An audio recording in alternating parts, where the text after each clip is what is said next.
Once we get a Deshaun Watson decision, we'll be getting a video out to the people as soon as possible. And that's going to be a video you're going to want to watch. So make sure you subscribe if you haven't already. Turn those notifications on to start today's show.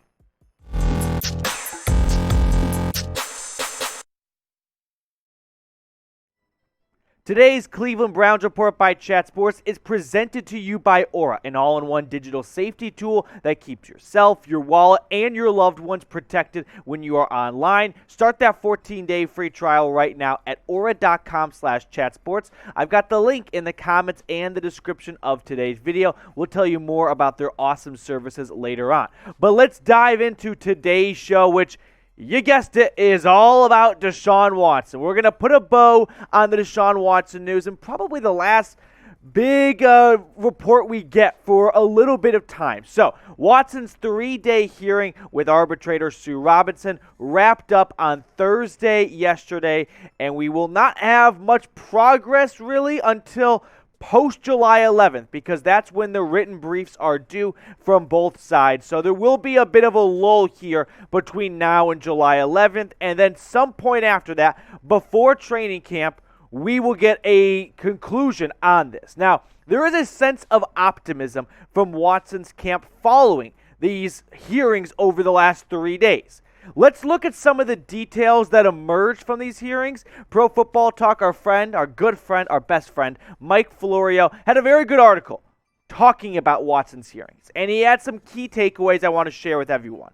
So the NFL interviewed 12 women, and 5 of their cases are being used as a focal point in their case against Deshaun Watson to arbitrator Sue Robinson. So quickly, the number from 22, 24, 26, whatever it actually lands on, really dwindled down to 5. So what that means is the NFL didn't find enough good evidence for more than 5 allegations to actually use in their case to arbitrator Robinson. So I think that's an important thing, that there might be 24 allegations and civil lawsuits against Watson, and he settled 20 of them.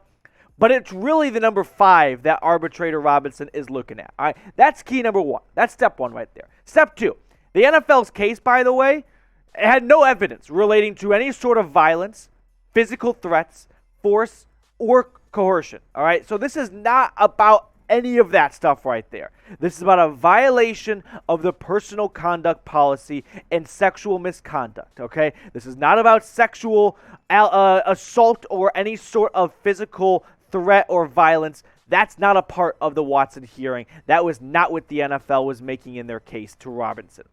Next part here. Moving on here. We got a lot to get through, but stick with me because it's quite important.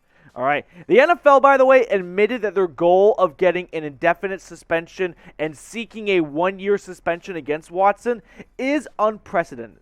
Why is that important, Matthew? Let me tell you why, all right? Because for judges like former U.S. District Judge Sue Robinson, precedence is like porn to them. They love it. They need to base off of stuff.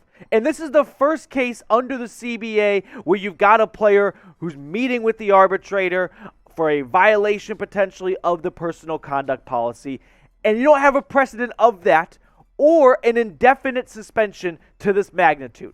So that's something that's going to weigh in heavily for Robinson when she makes a decision of, we don't have previous examples of someone getting an indefinite suspension like this for these allegations. So do we want to make one today?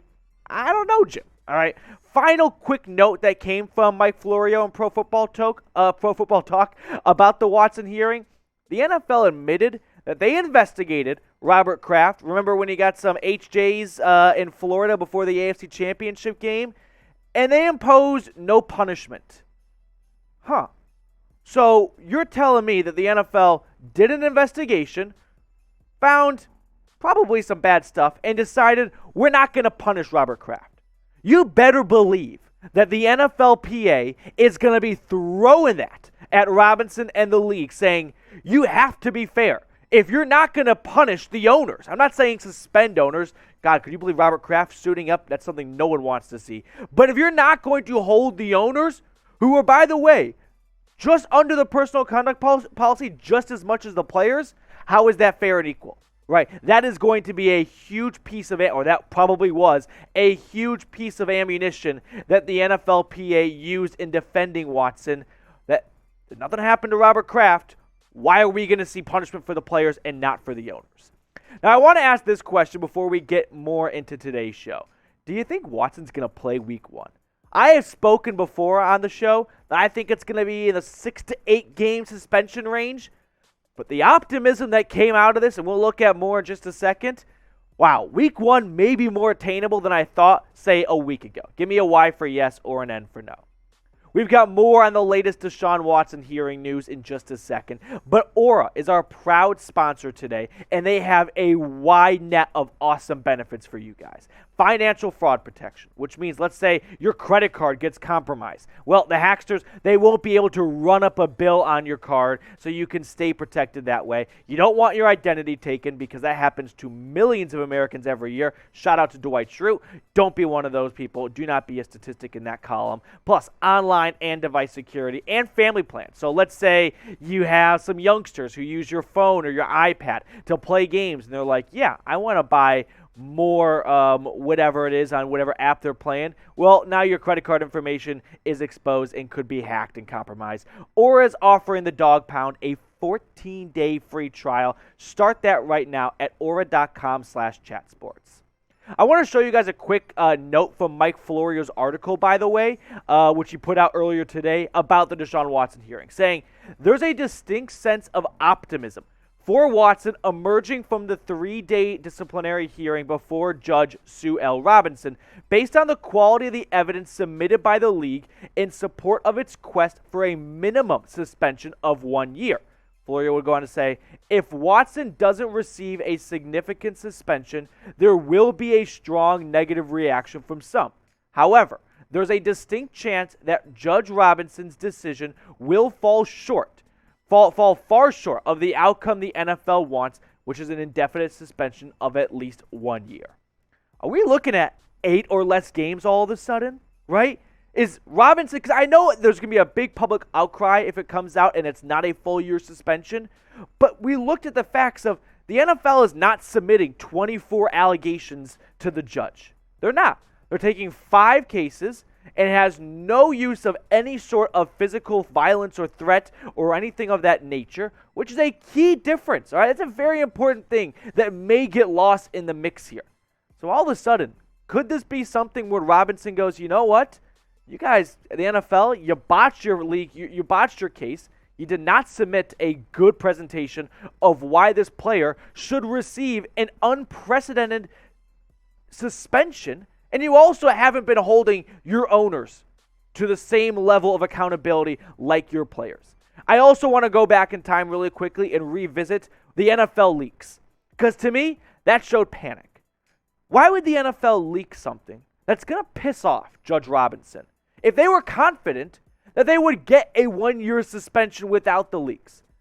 To me, what this means is the NFL isn't all that confident that they're going to get an indefinite suspension. So if and when they don't, they can look to the world and say, sorry, everyone, we asked for a year. We didn't get it. Don't be mad at us. This was out of our control. This is how the new CBA operates. I think that's what the leak showed. That was my takeaway, at least, because we know now that Robinson was not happy at just the level of maybe lack of professionalism by the NFL for having these leaks go out. And all it does, in my opinion, is cover their derriere if they don't get the result from Robinson they're looking for. And they can say, we tried our best, everyone. Now, we've got more on this subject in just a second. But we have not been talking about football. And that sucks. Like, I want to talk about how Demetric Felton can make this roster, right? How Amari Cooper is going to be used in this offense. So let's just get some Go Browns down in the comment section right now, because why not, right? Let's try to get back to real Cleveland Brown, AFC North type of football with Nick Chubb putting up a cloud of dust as he runs over Minkah Fitzpatrick into the end zone in Week 3.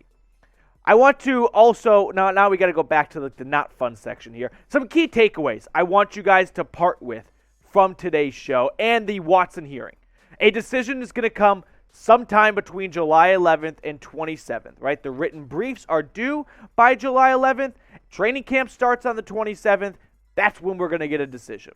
The NFL limited their case to primarily just 5 cases. Not 20, not 24, 5. Those cases did not include violence, threats, force, coercion, anything of that nature. The NFL admitted Robert Kraft got off free. They did an investigation. They did not impose any sort of punishment on him. Shouldn't players be held to the same standards of owners? We'll see if Robinson agrees. Watson's camp is optimistic following the hearing, and personally, I am too. So those are kind of the big 5 takeaways from the Deshaun Watson side of things as the 3-day hearing is over.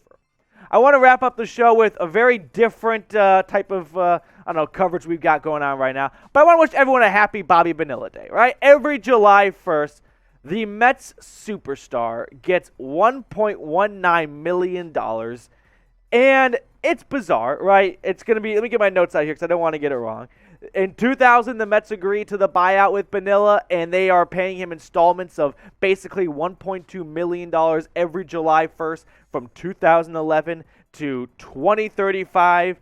Why? Because they wanted to drag out the contract plus inflation. $1.2 million today is a lot different than 20 years ago, for example. But it does make you wonder, what's the worst contract in Browns history, right? What was a deal? Quickly it's going to turn into anti-John Dorsey. But what was a deal done that you just said, I don't work for the Browns, but I can tell you right now, that was a bad contract. Let me know what you think down below. And also, make sure you follow me on Twitter if you're not already. I'll keep you updated on the latest Deshaun Watson news and all that stuff. And we'll just talk about the Browns in the NFL and whatnot. So hit me up over there. That's going to do it for us on today's show. I appreciate everyone for tuning in. And I'll see you guys later with more Browns news and rumors.